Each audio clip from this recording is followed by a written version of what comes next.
So ಇದಾದ ನಂತರ what coming next ಏನಿದೆ ನಿಮ್ಮ ಲೈಫ್ ಬಕೆಟ್ ನಲ್ಲಿ? ನನ್ನ ಬಕೆಟ್ ಅಲ್ಲಿ ಏನೂ ಇಲ್ಲ ಸದ್ಯಕ್ಕೆ. ಉದ್ಯದಲ್ಲಿ ಮಾಡ್ತಾ ಇದ್ದೀನಿ ಅನುಪಲ್ಲವಿ ಅಂತ. ಅದು ಸೇಮ್ ಗಿರಿಜಾ ತರನೇ ಕ್ಯಾರೆಕ್ಟರ್. ಬಟ್ ಏನು ಅಂದ್ರೆ ನಿಮ್ಗೆ ಇಂಗ್ಲಿಷ್ ಗೊತ್ತಿರೋಂತ ಹುಡುಗಿ, ಆಮೇಲೆ ಒಂದು ಸ್ಪೋರ್ಟ್ಸ್ ಪರ್ಸನ್ ನಿಮ್ಗೆ ಅದರಲ್ಲಿ ಆದಂತ ಕ್ಯಾರೆಕ್ಟರ್ ಚೆನ್ನಾಗಿದೆ. ಕ್ಯಾರೆಕ್ಟರ್ ಅದರಲ್ಲಿ ತುಂಬಾ ಚೆನ್ನಾಗಿದೆ, ನಿಭಾಯಿಸ್ತಾ ಇದ್ದೀನಿ. ಬಟ್ ನಂಗೆ ನೆಕ್ಸ್ಟ್ ನೀವು ಕೇಳ್ದಂಗೆ ನನ್ನ ಬಕೆಟ್ ಲಿಸ್ಟ್ ಇರೋದು ಸಿನಿಮಾ. Very nice. ನಂಗೆ ಸಿನಿಮಾ ಮಾಡ್ಬೇಕು, ಬೇರೆ ಬೇರೆ ಭಾಷೆಗಳಲ್ಲಿ ಮಾಡ್ಬೇಕು. ತುಂಬಾ ಚೆನ್ನಾಗಿ ಹೇಳ್ತಾರೆ ಕನ್ನಡದವರೆಲ್ಲ ಬೇರೆ ಕಡೆ ಹೋಗ್ತಾರೆ ಅಂತ.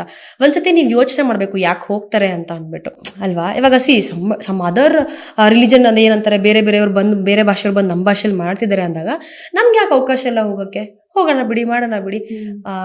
ಕಲೆನ ಕಲೆ ತರಾನೇ ನೋಡ್ಬೇಕು, ಬೇರೆ ತರ ನೋಡಕ್ಕಾಗಲ್ಲ. ಇವಾಗ ನಾನು ಬೇರೆ ಭಾಷೆಯೊಳಗೆ ಮಾಡ್ತೀನಿ ಅಂದಾಗ ಅವ್ರು ಅಕ್ಸೆಪ್ಟ್ ಮಾಡ್ಕೋತಾರಲ್ಲ ನಮ್ಮನ್ನ, ನೀವು ಹಂಗೆ ಅಕ್ಸೆಪ್ಟ್ ಮಾಡ್ಕೊಳ್ಳಿ. ಇವಾಗ ಅದೇ ಟಿವಿಯಲ್ಲಿ ಹಿಂದಿಯವ್ರು ಯಾರೋ ಬಂದು ಮಾಡ್ತಾರೆ ಅಂದಾಗ ನಮ್ ಜನ ನೋಡಿ ಖುಷಿ ಪಡ್ತಾರೆ. ಅದ ನಾವು ಹೋಗ್ತಿರೋರು ಯಾಕೆ ಗುರು ಬಿಡಲ್ಲ, ನೀವು ಬಿಡ್ರಿ ನೋಡೋಣ, ಬಿಟ್ಬಿಟ್ಟು ನೋಡಿ ಒಂದ್ಸತಿ ಗೊತ್ತಾಗತ್ತೆ. ಸೊ ಏನಂದ್ರೆ ಅವ್ರು ಹೇಳೋದು ಒಂದ್ಸತಿ ಕರೆಕ್ಟ್ ಆಗಿರುತ್ತೆ. ಕೆಲವರು ಹೋಗಿ ಅಧ್ವಾನ ಮಾಡ್ಬಿಟ್ಟಿರ್ತಾರೆ, ಇಲ್ಲ ಕೆಲವ್ರು ಏನೋ ಪ್ರಾಬ್ಲಮ್ ಮಾಡ್ಕೊಂಡ್ಬಿಟ್ಟಿರ್ತಾರೆ. ಸೊ ಆತರ ಬೇಡ. ನಾವು ಹೋದ್ವಿ, ನಮ್ ಕೆಲಸ ಮಾಡಿದ್ವಿ, ನಾವೊಂದು ಒಳ್ಳೆ ಹೆಸರು ಮಾಡಿದ್ವಿ, ಬಂದ್ವಿ, ನಮ್ಮನ್ನ ನೆನ್ಸ್ಕೋಬೇಕು ಅವ್ರು. ಇಂಥ ಹುಡುಗಿ ಬಂದಿಲ್ಲಪ್ಪ, ಚೆನ್ನಾಗಿ ಮಾಡೋದು, ಒಳ್ಳೆ ಹುಡುಗಿ ಅಂತ, ಅದು ನಿಮ್ಗೆ ಇಂಪಾರ್ಟೆಂಟ್. ಈ ತರ ಬಂದ್ ಏನೋ ಮಾಡಿದ್ರು ಅಂತ ಅನ್ಸ್ಕೊಬಂದು ಜನಕ್ಕೆ ಅಲ್ಲಿ ಹೋಗಿ ಬೆಳೆಯೋದು. ನಾನು ಹೇಳ್ತೀನಿ ಮೇಡಮ್ ನಿಮ್ಗೆ, ಅಲ್ಲಿ ಹೋಗಿ ಬೆಳೆಯೋದು ಅವ್ರಿಗೆ ಖಂಡಿತ ಪ್ರಾಬ್ಲಮ್ ಇಲ್ಲ. ಅಲ್ಲಿ ವಾಪಸ್ ಬರಲ್ಲ ನಮ್ಗೆ, ಅದೊಂದು ಪ್ರಾಬ್ಲಮ್. ನಮ್ ಏರಿಯಾಗೆ ನಮ್ ಹುಡುಗಿ ಬರಲ್ಲ ಅಂತ, ನೆಲಕ್ಕೆ ಬರಲ್ಲ ಅಂತ ಖಂಡಿತ ಇಲ್ಲ. ನಾನು ಯಾವಾಗ್ಲೂ ನನ್ನ ಫ್ರೆಂಡ್ಸ್ ಎಷ್ಟೊಂದ್ ಜನ ಇದಾರಲ್ಲ ಅವ್ರಿಗೂ ನಾನು ಹೇಳ್ತೀನಿ, ನೀನ್ ಟ್ರೈ ಮಾಡು, ಕನ್ನಡದಲ್ಲೇ ಟ್ರೈ ಮಾಡು. ಈಗ ನಮ್ ಧಾರಾವಾಹಿ ನಟಿಯರ್ನೇ ತಗೊಂಡ್ರು ಕೂಡ, ಅಥವಾ ನಮ್ಮ cinema is a different level. But ಧಾರಾವಾಹಿ ಅಂತ ತಗೊಂಡ್ರು ಇಲ್ಲಿ ಹೋಗಿ ಅಲ್ಲಾದ್ಮೇಲೆ ಬರಲ್ಲ ವಾಪಸ್ ಅಂತಾರೆ. ಎಕ್ಸಾಕ್ಟ್ಲಿ. ಇಂಡಸ್ಟ್ರಿ ತುಂಬಾ ಜನ ಅದೊಂದು ಮಾಡಿದಾರೆ, ತುಂಬಾ ಜನ ಅದನ್ನೇ ಮಾಡಿದ್ದಾರೆ. ಮೋಸ್ಟ್ ಆಫ್ ದಮ್ ಯಾರೋ ಒಬ್ರು ಇಬ್ರು ಬಂದಿರೋದು. ಯಾಕೆ ಸುಳ್ಳು ಹೇಳಿ, ನಮ್ಮ ಉದ್ಯದಲ್ಲೇನೆ ಅನುಷಾ ಹೆಗ್ಡೆ ಅಂತ ಇದ್ದಾಳೆ ಹೀರೋಯಿನ್. ಅವಳು ತಮಿಳಲ್ಲಿ ಮಾಡ್ತಾಳೆ. ಅವಳಿಗೆ ಏನು ಅಂದ್ರೆ ಕನ್ನಡದಲ್ಲಿ ಮಾಡ್ಬೇಕು ಅಂದ್ರೆ ನನ್ಗೆ ಕನ್ನಡದಲ್ಲಿ ಇಂಪಾರ್ಟೆಂಟ್, ಬಿಕಾಸ್ ನಮ್ಮ ಮಾತೃಭಾಷೆ ಅನ್ನೋ ಅಂತ ಯಾವಾಗ್ಲೂ ಹೇಳ್ತಾಳೆ.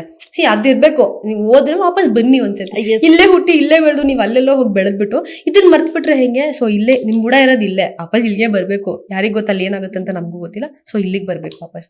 ನನ್ಗೂ ಹಂಗೆ, ನಾನು ತೆಲುಗು ಸಿನಿಮಾ ಮಾಡಿದೀನಿ, ಇಲ್ಲ ಅಂತಲ್ಲ. ತುಂಬಾ ಚೆನ್ನಾಗಿ ನೋಡ್ಕೊಂಡಿದ್ದಾರೆ, ಮತ್ತೆ ಕರ್ದಿದ್ದಾರೆ ಕೂಡ, ಮತ್ತೆ ಹೋಗ್ತೀನಿ. ಸೊ ನನ್ನ ಬಕೆಟ್ ಲಿಸ್ಟ್ ಇರೋದು ಸಿನಿಮಾ ಮಾಡ್ಬೇಕು, ವರ್ಸಟೈಲ್ ಆಗಿರ್ಬೇಕು, ಬೇರೆ ಬೇರೆ ತರ ಕ್ಯಾರೆಕ್ಟರ್ಸ್ ಮಾಡ್ಬೇಕು ಅಂತ ತುಂಬಾ ಆಸೆ ನಂಗೆ. ಸೊ ಸಿನಿಮಾಗೆ ಕೈ ಹಾಕೋಣ ಅಂತ ಇದೀನಿ. ಸೊ ನೋಡೋಣ, ಕಾಂಟ್ಯಾಕ್ಟ್ ಮಾಡ್ತಾ ಇದೀನಿ, ತುಂಬಾ ಜನಕ್ಕೆ ಹೇಳಿದೀನಿ ಕೂಡ. ಸೊ ಪ್ರೊಫೈಲ್ಸ್ ಎಲ್ಲ ಕಳ್ಸಿದೀನಿ, ನೋಡೋಣ by God's grace. Yes. So ಅದಾದ್ಮೇಲೆ ಡಿಜಿಟಲ್ ಪ್ಲಾಟ್ಫಾರ್ಮ್ ಅಲ್ಲೂ ಒಳ್ಳೆ ರೀತಿ ಜನಕ್ಕೆ ರೀಚ್ ಆಗಿದ್ರ. ಅಲ್ಲಿ ಗೊತ್ತಾಯ್ತು ಏಜ್ ಕಮ್ಮಿ ಇದೆಪ್ಪ, ಇವ್ರು ಗಿರಿಜಾ ಅಲ್ಲ, ನಿಜವಾಗ್ಲೂ ಅನುಪಲ್ಲವಿ ಅವರು ಅಂದ್ರೆ ಪಲ್ಲವಿ ಅವರು ಅಂತ. ಸೊ ಅಲ್ಲಿವರೆಗೂ ನಮ್ಗೆ ನೀವು ಡಿಜಿಟಲ್ ಅಲ್ಲಿ ಸ್ಟ್ರಾಂಗ್ ಆಗಿ ರೀಚ್ ಆಗೋವರೆಗೂ ನಮ್ಗೆ ಗೊತ್ತೇ ಆಗಿಲ್ಲ. ಒಂದಷ್ಟು ಇಂಟರ್ವ್ಯೂಸ್ ಎಲ್ಲ ಮಾತಾಡ್ಬೇಕು ಅಂತ ನಮಗೆ ಅಲ್ಲಿವರೆಗೂ ನಾವು 30 ವರ್ಷದ ಹುಡುಗಿ ಗಿರಿಜಾ ಪಾತ್ರ ಮಾಡ್ತಿರೋರ್ಗೆ ಇಷ್ಟು ವಯಸ್ಸಾಗಿದೆಯಪ್ಪ ಅಂತ ಅನ್ಕೊಂಡಿದ್ವಿ. You look so beautiful, you look so elegant. ನಾನು ಹೇಳ್ತೀನಿ, you look so beautiful. Thank you so much. So ಈ ತರ ರೀಚ್ ಆಗೋದಕ್ಕೆ ನೆಕ್ಸ್ಟ್ ಏನೇನ್ ಮಾಡ್ತೀರಾ? ಅಂದ್ರೆ ಈ ಅನುಪಲ್ಲವಿನೇ ರೀಚ್ ಆಗ್ಬೇಕು ಅನ್ನೋದ್ರ ಪಾತ್ರ ಬೇರೆ ಆದ್ರೂ ಅನುಪಲ್ಲವಿ ರೀಚ್ ಆಗ್ಬೇಕು. ಅದೇ ಅನುಪಲ್ಲವಿ ರೀಚ್ ಆಗ್ಬೇಕಂದ್ರೆ ಸಿನಿಮಾ ಮಾಡ್ಬೇಕು. ಬಟ್ ಡಿಜಿಟಲ್ ಪ್ಲಾಟ್ಫಾರ್ಮ್ ನೀವ್ ಹೇಳ್ದಂಗೆ ತುಂಬಾನೇ ಬ್ಲೆಸ್ಡ್. ಹೌದು, ತುಂಬಾ ಜನ ಇಷ್ಟಪಡ್ತಾರೆ. ಕರೆಕ್ಟ್. ಅದಕ್ಕೆ ನಾನು ಎಲ್ಲಿ ಹೋದ್ರು, ಅಕ್ಕ ನಿಮ್ ಯೂಟ್ಯೂಬ್ ನೋಡ್ದೆ, ಅಕ್ಕ ಅದು ನೋಡ್ದೆ, ಅಕ್ಕ ಈ ವ್ಲಾಗ್ ನೋಡ್ದೆ, ಎಷ್ಟು ಖುಷಿ ಆಗುತ್ತೆ ಗೊತ್ತಾ ಜನ ನೋಡ್ತೀರಂತ. ಬೃಂದಾವನ ಮುಗೀತು ಗೊತ್ತಾ, ಅವಾಗ ಶುರು ಮಾಡಿದ್ ನಾನು. ಸೊ ನನ್ಗೆ ಫೈನಾನ್ಷಿಯಲಿ ಸ್ಟ್ರಾಂಗ್ ಆಗ್ಬೇಕು. ನಾನು ಏನೂ ಇಲ್ಲ, ನಂತರ ದುಡ್ಡಿಲ್ಲ.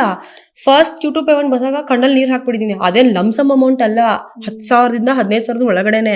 ಆ 15,000 ಒಳಗಡೆ ನನಗೆ 15 ಲಕ್ಷ ತರ ಕಾಣ್ತಿದೆ ಆ ಟೈಮಲ್ಲಿ. ಆಬ್ವಿಯಸ್ಲಿ ನಿಮ್ಗೆ ದುಡ್ಡಿಲ್ಲ ಕೈಲಿದ್ದಾಗ, ನಿಮ್ಗೆ ಇವಾಗ ₹1 ಇಲ್ದಿರೋ ಟೈಮಲ್ಲಿ ನಿಮ್ಗೆ ₹1 ಕೊಟ್ರೆ ಎಷ್ಟು ಖುಷಿ ಆಗುತ್ತೆ ಹೇಳಿ. ಏನೇನೋ ಕನ್ಸ್ಕೊಂಡ್ಬಿಡ್ತೀರಾ ₹1. ನಾನು ಹಂಗೆ ಆ 15,000 ಒಳಗಡೆ ಏನ್ ಅಮೌಂಟ್ ಇತ್ತಲ್ಲ ಅಳ್ತಾ ಇದೀನಿ. ನಂಗೆ ಬಂತು ದುಡ್ಡು, ಯೂಟ್ಯೂಬ್ ಇಂದ ಒಂದು ಇನ್ಕಮ್ ಅಂತ ಬಂತು ನನ್ಗೆ ಅಂತ.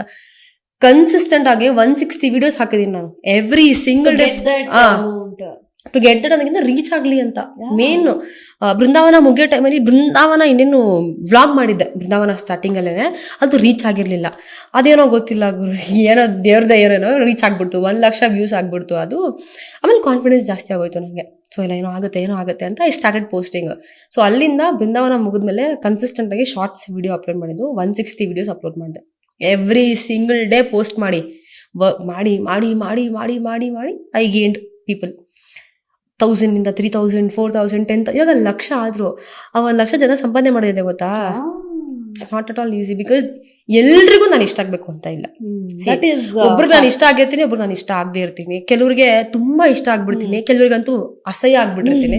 ಸೊ ಎಲ್ರಿಗೂ ನಾವು ಒಂದೇ ತರ ಇರಕ್ಕಾಗಲ್ಲ. ಸೊ ಬಟ್ ನಾನು ಏನಿದ್ದೀನಿ ಅದನ್ನ ಪೋರ್ಟ್ರೇ ಮಾಡ್ಬೇಕು, ಅವ್ರವ್ರ ಮೈಂಡ್ ಸೆಟ್ಗೆ ಬಿಟ್ಟಿದ್ದಷ್ಟೇ. ಸೊ ನಂಗೆ ಡಿಜಿಟಲ್ ಪ್ಲಾಟ್ಫಾರ್ಮ್ ತುಂಬಾ ಚೆನ್ನಾಗಿದೆ, ಜನ ತುಂಬಾ ಪ್ರೀತಿ ಮಾಡ್ತಾರೆ, ತುಂಬಾ ಖುಷಿ ಪಡ್ತಾರೆ.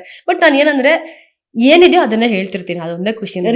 ಅವ್ರು ತುಂಬಾ ಜನ ನನ್ನ ಕಮೆಂಟ್ ಸೆಕ್ಷನ್ ಅದೇ ಬರೋದು, ತುಂಬಾ ನ್ಯಾಚುರಲ್ ಆಗಿದ್ದೀರಾ, ಪ್ರಮೋಷನ್ ಮಾಡಿದ್ರು ತುಂಬಾ ನ್ಯಾಚುರಲ್ ಆಗೇ ಮಾಡ್ತೀರಾ, ಏನು ನಿಮ್ಗೆ ಫ್ಯಾಂಟಸಿ ತರ ಇಲ್ಲ, ಅಂದ್ರೆ ಶೋ ಆಫ್ ಇಲ್ಲ ನಿಮ್ದು, ಏನಿದೆ ಅದನ್ನೇ ಹೇಳ್ತೀರಾ. ನಾನು ಹೋಮ್ ಟೂರ್ ಮಾಡಿದಾಗ್ಲೂ ಅಷ್ಟೇ, because we live in a very small house, ಓಕೆನಾ, ನಾಟ್ ಇವನ್ ದಿಸ್ ಮಚ್. ಇವಾಗ ನಾವೇನ್ ಕೂತಿದೀವಿ ಗೊತ್ತಾ, ಇಷ್ಟಿಲ್ಲ ನಮ್ಮ ಮನೆ, ಇದ್ರಲ್ಲಿ ಅರ್ಧ ಅಂತ ಅನ್ಕೊಳ್ಳಿ. ಸೊ ಅದನ್ನೆಲ್ಲ ನಾನು ತೋರಿಸಿದ್ದೇವೆ. ತುಂಬಾ ಜನ ಇಷ್ಟು ಚಿಕ್ಕ ಮನೇಲಿ ಇದ್ದೀರಾ, ಖುಷಿ ಆಗುತ್ತೆ ನಿಮ್ಮನ್ನು ನೋಡಿದ್ರೆ, ನಮ್ಮ ನಾರ್ಮಲ್ ಪೀಪಲ್ ತರನೇ ಇದ್ದೀರಾ, ನೀವು ನಾರ್ಮಲ್ ಲೈಫ್ ಲೀಡ್ ಮಾಡ್ತಾ ಇದ್ದೀರಾ ಅಂದ್ರೆ. ಇಷ್ಟು ಇಲ್ಲ ಗುರು ನಮ್ಮ ಮನೆ, ನಿಜ ಇಷ್ಟು ಚಿಕ್ಕ ಮನೆ. ಬಟ್ ಅದಕ್ಕೆ ನನಗೆ ಅನ್ಸುತ್ತೆ, ನನ್ಗೆ ಅದೊಂದು ಆಸೆ, ವಿಶ್ ಒಂದು ದೊಡ್ಡ ಮನೆ ಕಟ್ಟಿಸ್ಬೇಕು, ಒಂದು ದೊಡ್ಡ ಕಲಾವಿದೆ ಆಗ್ಬೇಕು ಇಂಡಸ್ಟ್ರಿಗೆ, ಲೈಕ್ ತುಂಬಾ ಕಡೆ ರೀಚ್ ಆಗ್ಬೇಕು. ಬರೀ ಕನ್ನಡ ಅಂತಲ್ಲ, ಎಲ್ಲಾ ಭಾಷೆಲೂ ನನ್ಗೆ ಗೊತ್ತಾಗ್ಬೇಕು, ನಾನು ಒಬ್ಳು ಇದೀನಿ, ಎಕ್ಸಿಸ್ಟಿಂಗ್ ಅಂತ ಗೊತ್ತಾಗ್ಬೇಕು ಅಂತ ಆಸೆ ನನಗೆ. ಆತರ ಅದೆಲ್ಲ ಆಸೆ ನೆರವೇರ್ಲಿ ಅಂತ ನಾವು ಕೂಡ ಆಶಿಸ್ತೀವಿ. ಬಿಕಾಸ್ ಇಂಥ ಕಲಾವಿದೆಗೆ ಅಂತ ಅವಕಾಶಗಳು ಬರ್ಲಿಲ್ಲ ಅಂತಂದ್ರೆ ಮತ್ತೆ ಯಾರು ಅಂತ ಪ್ರಶ್ನೆ ಆಗುತ್ತೆ. ಸೊ ಒಳ್ಳೊಳ್ಳೆ ಅವಕಾಶಗಳು ಹರಿಸಿ ಬರ್ಲಿ ಅಂತ ನಾವು ಕೂಡ ಹಾರೈಸ್ತೀವಿ. ಬಿಕಾಸ್ ಒಳ್ಳೊಳ್ಳೆ ಆರ್ಟಿಸ್ಟ್ಗಳು ಬೆಳೆದ್ರೆ ತುಂಬಾ ಖುಷಿ ಆಗುತ್ತೆ ನಮ್ಮ ಕನ್ನಡ ಇಂಡಸ್ಟ್ರಿಯಿಂದ. ಸೊ ಇದಾದ ನಂತರದಲ್ಲಿ ತುಂಬಾ ನಾಟಕಗಳು ಮಾಡಿದ್ರ, ತುಂಬಾ ಪಾತ್ರಗಳನ್ನ ಮಾಡಿದ್ರ, ಬಟ್ ನೆಕ್ಸ್ಟ್ ಲೆವೆಲ್ ಪಾತ್ರಗಳನ್ನ ಮಾಡ್ಬೇಕು ನಾನು ಅಂತಂದ್ರೆ ಇಂಥ ಪಾತ್ರ ಮಾಡ್ಬೇಕಪ್ಪ, ಇಂಥದ್ದೊಂದು ಮಾಡ್ಬೇಕು ನಾನು, ಅದು ಮೈಥೋ ಆಗಿರ್ಬೋದು, ಹಾರರ್ ಆಗಿರ್ಬೋದು, ಕ್ರೈಮ್ ಆಗಿರ್ಬೋದು, ಎನಿಥಿಂಗ್, ಬಟ್ ಇಂಥದ್ದೊಂದು ಪಾತ್ರ ಮಾಡ್ಬೇಕು ನಾನು ಅಂದ್ರೆ ಅಂತ ಯಾವ ಸೈಕೋಪಾತ್ ಪಾತ್ರ ಮಾಡ್ಬೇಕು ಅಂತ ತುಂಬಾ ಒಂಥರ ಡಿಫ್ರೆಂಟ್ ಆಗಿರ್ಬೇಕು. ಅಂದ್ರೆ ಇವಾಗ ಗೊತ್ತೇ ಆಗ್ಬಾರ್ದು ಏನ್ ಮಾಡ್ತಾ ಇದೀನಿ ನನ್ನ ಕ್ಯಾರೆಕ್ಟರ್ ಅಲ್ಲಿ ಅಂತ. ಇವಾಗ ಈಗ ನೋಡಿರ್ತೀನಿ, ಇವಳು ಏನೋ ಮಾಡಿರ್ತಾಳೆ, ಜನಕ್ಕೆ ಊಹೆ ಕೂಡ ಸಿಕ್ಕಿರ್ಬಾರ್ದು ಇವಳು ನೆಕ್ಸ್ಟ್ ಏನ್ ಮಾಡಕ್ ಹೊರಟಿದ್ದಾಳೆ ಅಂತ. ಆ ತರ ಪಾತ್ರ ಮಾಡ್ಬೇಕು, ಆತರ ಇಷ್ಟ. ನಾನು ರೀಸೆಂಟ್ ಆಗಿ ಒಂದು ನಾಟಕ ಮಾಡಿದ್ದೆ, ಲಾಸ್ಟ್ ಇಯರ್ ಅಂತ ಅನ್ಸುತ್ತೆ. ವಜ್ರಮುನಿ ಇದಾರಲ್ಲ, ಅವ್ರ ಫ್ಯಾಮಿಲಿಯವ್ರು ಮಾಡ್ಸಿದ್ ನಾಟಕ ಅದು. ಅದ್ರಲ್ಲಿ ಒಂದು ಪಾತ್ರ ಮಾಡಿದ್ದೆ, ಕಾಲಜ್ಞಾನಿ ಅಂತ. ಅದು ಹೆಂಗೆ ಅಂದ್ರೆ, ಆಶಾ ರಾಣಿ ಮ್ಯಾಮ್ ಇದಾರೆ ಗೊತ್ತಾ, ಅವ್ರು ಮಾಡ್ಬೇಕಿತ್ತು. ಪಾಪ ಮ್ಯಾಮ್ ಅನಿವಾರ್ಯ ಪರಿಸ್ಥಿತಿ ಬರಕ್ಕಾಗಿರ್ಲಿಲ್ಲ ಅಂದ್ಬಿಟ್ಟು ನಾನ್ ಮಾಡ್ದೆ. ಇನ್ನು ಲಾಸ್ಟ್ 2 days ಇದೆ ಅಂದಾಗ ನಾನು ಮಾಡ್ಕೊಂಡಿದ್ದು ಪಾತ್ರ. ಅದು ಫುಲ್ಲು ನಿಮ್ಗೆ ಆ ಕಾಲಜ್ಞಾನಿ ಅಂದ್ಮೇಲೆ ಆಬ್ವಿಯಸ್ಲಿ ನಿಮ್ಗೆ ಹೆಂಗೆ ಅಂದ್ರೆ, ನಾರ್ಮಲ್ ಕನ್ನಡ ಭಾಷೆ ಇಲ್ಲ, ಹಳೆಗನ್ನಡನೂ ಇಲ್ಲ, ಯಾವುದೋ ಕಾಲದ ಪದಗಳು ಅದೆಲ್ಲ ಮಾತ್ರ. ಅದು ಒಂಥರ ಬೆಸ್ಟ್ ಕ್ಯಾರೆಕ್ಟರ್ ನನಗೆ. ಥ್ರೂಔಟ್ ದ ನಾಟಕ 40 ಜನ ಇದ್ರು ಪಾಪ ಆರ್ಟಿಸ್ಟ್ಗಳು. ನಾನೇ ಅಸೋಸಿಯೇಟ್ ಆಗಿ ವರ್ಕ್ ಮಾಡ್ತಿದ್ದೆ ಅದಕ್ಕೆ, ನಾಟಕಕ್ಕೆಲ್ಲ ಡೈರೆಕ್ಷನ್ ಡಿಪಾರ್ಟ್ಮೆಂಟ್ ಅಲ್ಲಿ. ಆ ನಾಟಕ ತುಂಬಾ ಇಷ್ಟ ಆಯ್ತು ನಂಗೆ, ಬಿಕಾಸ್ ಕಲಾಕ್ಷೇತ್ರದಲ್ಲಿ 1 ನಿಮಿಷ ಕ್ಲಾಪ್ ಮಾಡಿರ ನಂಗೆ ಆ ಪಾತ್ರಕ್ಕೆ. ಕಲಾಕ್ಷೇತ್ರದಲ್ಲಿ ನಾನು ನಮ್ಮಮ್ಮ ಕೂತಿದಾರ, ನಮ್ಮಮ್ಮಂಗೆ ಹೇಳ್ತೀರಂತ, ನಮ್ಮಮ್ಮ ಇವಳು ನನ್ನ ಮಗಳು ಪಕ್ಕದಲ್ಲಿರೋ ಆಂಟಿ ನಂಬ್ತಾನೆ ಇಲ್ವಂತೆ, ನೀವು ಇಷ್ಟು ಸೈಲೆಂಟ್ ಆಗಿ ಕೂತಿದ್ದೀರಾ, ನಿಮ್ ಮಗಳು ಅಂತೀರಾ, ಹುಡುಗಿ ನೋಡಿ ಹೆಂಗ್ ಮಾಡಿದ ಕ್ಯಾರೆಕ್ಟರ್ ಅಂತ. ಸೊ ನೀನಾಸಮ್ ಅವರೆಲ್ಲ ಬಂದಿದ್ರು, ಎಷ್ಟು ಜನ ಬಂದು ಇಷ್ಟಪಟ್ಟಿದ್ರ ಕ್ಯಾರೆಕ್ಟರ್. ಸೊ ಆ ತರ ಡಿಫ್ರೆಂಟ್ ಆಗಿರ್ಬೇಕು. ಬಿಕಾಸ್ ಅದು ಬಟ್ಟೆನೇ ಒಂದು 5 kg 4 kg ಇತ್ತು ಬಟ್ಟೆ, ಅದು ಕೋಲು, ಆ ವಿಗ್ಗು, ಆ ಕೂದ್ಲು ಎಲ್ಲ ಒಂಥರ ಖಡ್ಗ ಕಾಲಿಗೆಲ್ಲ ಒಂಥರ ರಫ್ ಕ್ಯಾರೆಕ್ಟರು. ಕಾಲಜ್ಞಾನಿ, ನೀನ್ ಏನ್ ಮಾಡ್ತೀಯ ಅಂತ ಗೊತ್ತಾಗಲ್ಲ, ಹುಚ್ಚಿ ತರ. ಇವಾಗ ನಗಾಡ್ತಿದ್ಯಾ, ಸಡನ್ ಆಗಿ ಕೋಪ ಮಾಡ್ಕೋತೀಯ, ಸಡನ್ ಆಗಿ ಸೈಲೆಂಟ್ ಆಗ್ಬಿಡ್ತೀಯ, ಸಡನ್ ಆಗಿ ಅಳ್ತೀಯ. ಸೊ ಆ ತರ ವರ್ಸೆಟಲ್ ಆಗಿರ್ಬೇಕು, ಆತರ ಸೈಕೋಪಾತ್ ಅನ್ಸ್ಬೇಕು ನೋಡಿದವರಿಗೆ. ಯಾವ ತರ ಕ್ಯಾರೆಕ್ಟರ್ಗಳು ಹಿಂಗಿದೆ, ಬಟ್ ಸಕ್ಕದಾಗಿ ಮಾಡಿದ್ರು, ಹಂಗ್ ಬರ್ಬೇಕು ಅನ್ನೋ ಆಸೆ ನಂಗೆ. ಖಂಡಿತ ಆ ತರ ಪಾತ್ರಗಳು ನಿಮಗೆ ಸಿಗ್ಲಿ, ಇನ್ನು ಹೆಚ್ಚೆಚ್ಚು ಪಾತ್ರಗಳ ಮೂಲಕ ಕನ್ನಡಿಗರ ಮನಸ್ಸನ್ನ ಗೆಲ್ಲಲಿ ಅಂತ ನಾವು ಕೂಡ ಆಶಿಸ್ತೀವಿ. ಸೊ ಇನ್ನ ನಮ್ಗೆ ಗಿರಿಜಾ ಡೈಲಾಗ್ ಒಂದು ಬಾಕಿ ಇದೆ, ಹುಡುಕ್ತೀನಿ ಫಸ್ಟ್. ರೀ 24 ಗಂಟೆ ತಂಗಿ ತಂಗಿ ತಂಗಿ ಅಂತಿರ್ತಾರಲ್ಲ, ಅಲ್ಲೆಲ್ಲೋ ಸಾಮೂಹಿಕ ಮದ್ವೆ ಮಾಡ್ತಾರಂತೆ, ತಗೊಂಡೋಗ್ ಬಿಡ್ರಿ, ಯಾವನಾದ್ರೂ ಕಟ್ಕೊಂಡು ಹೋಗ್ತಾನೆ, ಬಂದ್ಬಿಡ್ತಾರೆ ಬೆಳಗ್ಗೆ ಬೆಳಗ್ಗೆ. ಬಟ್ ಸಕ ಮಾಡಿದ್ರಿ, ಸಡನ್ ಆಗಿ ಅನ್ನಿಸ್ಲೇ ಇಲ್ಲ. ಗಿರಿಜಾ ಅವರೇ ಬಂದ್ಬಿಟ್ರು. ಗಿರಿಜಾ ಅವ್ರು ನೋಡಿ ಖುಷಿ ಆಯ್ತು ತುಂಬಾ ವರ್ಷಗಳ ನಂತರ. ಖುಷಿ ಅಂದ್ರೆ ಒಂಥರ ಖುಷಿನೇ, ಒಂಥರ ಖುಷಿ, ತುಂಬಾ ಖುಷಿ ನಂಗೆ. ಹೇಳದಲ್ಲ ಒಂಥರ ಕ್ರೌನ್ ನನ್ಗೆ ಗಿರಿಜಾ ಕ್ಯಾರೆಕ್ಟರ್. ಬಟ್ ಅವಳಿಂದ ಏನು ಕಲಿಯಂತದಂತೂ ಇಲ್ಲ ಗೈಸ್. ಏನು ಗಿರಿಜಾ ಪಾತ್ರ ನೋಡಿ ಏನು ಕಲ್ತ್ಕೋಬೇಡಿ, ಆಕ್ಟಿಂಗ್ ಮಾತ್ರ ಕಲೀರಿ. ಹೌದು, ವಾಟ್ ಅನ್ ಎಕ್ಸ್ಪ್ರೆಸಿವ್ ಫೇಸ್ ಅನ್ನು ಪಲ್ಲವಿ. ಎಂತ ಎಕ್ಸ್ಪ್ರೆಷನ್ಸ್, ಅದು ಏಜ್ ಮೀರಿ ಕೊಡೋ ಎಕ್ಸ್ಪ್ರೆಷನ್ ಅಂತೂ next level. I think that is what the result is.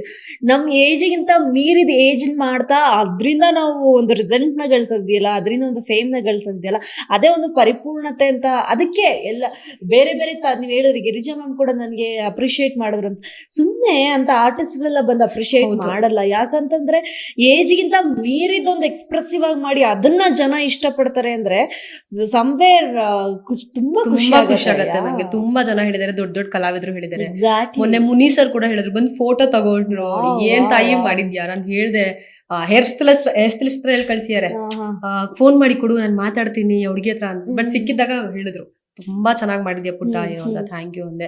Last shooting day ಕೂಡ ಗಿರಿಜಾಜಿ ಯಾಕೆ ಹೇಳ್ತೀಯಾ, ನಾನೇ ನಿನ್ ಸೀರಿಯಲ್ ಮುಗೀತಲ್ಲ, ಬಿಕಾಸ್ ಒಂದು ಬಾಂಡ್ ಇರುತ್ತೆ ಗೊತ್ತಾ ಸೀರಿಯಲ್ ಮುಗ್ದಾಗ. 100 ಜನ್ಮಕ್ಕೆ ಫ್ಯಾಮಿಲಿ ನನ್ಗೆ ತುಂಬಾ ಒಳ್ಳೆ ಟೀಮ್ ಅದು. ಅವಾಗ ಅಳ್ತಾ ಇದ್ದೆ, ಯಾಕೆ ಹೇಳ್ತೀಯಾ, ನಾನೇ ನಿನ್ ಫ್ಯಾನ್ ಆಗಿದ್ದೀನಿ, ಈ ಕಡೆ ಅಳ್ಬೇಡ ಸುಮ್ನಿರೆ. ಸೊ ಖುಷಿ ಆಗುತ್ತೆ ನಮ್ಗೆ ಅಂತರೆಲ್ಲ ಬಂದು ಅಪ್ರಿಶಿಯೇಟ್ ಮಾಡಿದಾಗ.